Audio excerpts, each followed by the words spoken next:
ठीक है। और राम जो है वो सबसे बड़ा नाम है, और जिसको राम याद हो गया समझ लो उसका सारा काम हो गया, क्योंकि राम के बिना इस संसार में किसी का काम नहीं चलता।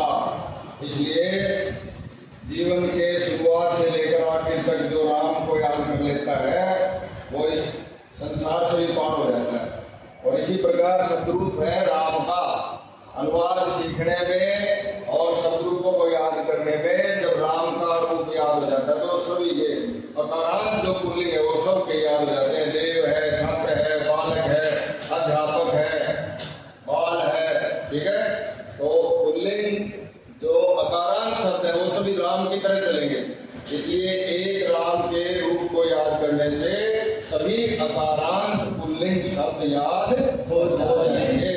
तो बोलिए विभक्ति, एक वचन, द्विवचन, बहुवचन, प्रथमा, रामः, रामौ, रामः,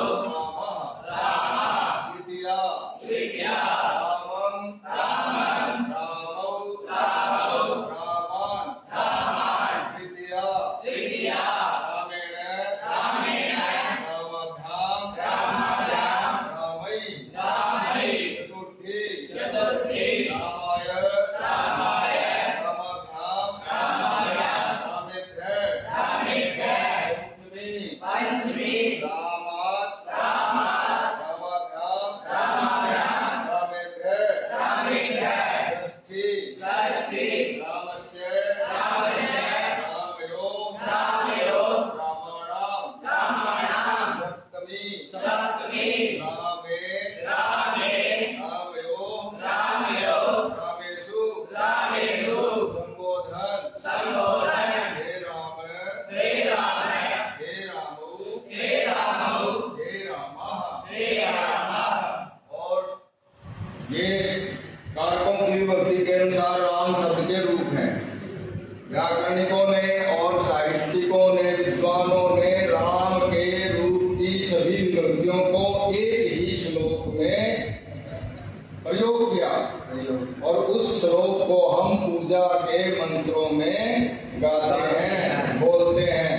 तो आप सभी को याद होगा और इसलिए सभी गाएंगे उसको। राम राजमणि सदा विजयते, राम रमेशं भजे, रामेण निहतानि साचर्यं, रामाय कार्यं नवे, रामानास्ति परायणं परतरो, रामस्य दासोऽस्म्यहं, रामे शीतलय सदा भवतु मे, हे राम पालय। इस प्रकार इसके अंदर राम है, रामम, रामेण, रामाय, रामान्, रामस्य और रामे और हे राम, यानी एक वचन सभी विभक्तियों के प्रथमा से लेकर संबोधन तक एक वचन का प्रयोग किया है सभी विभक्तियों में। तो ये राम का रूप याद करने में ये मंत्र भी बहुत बड़ा सहारा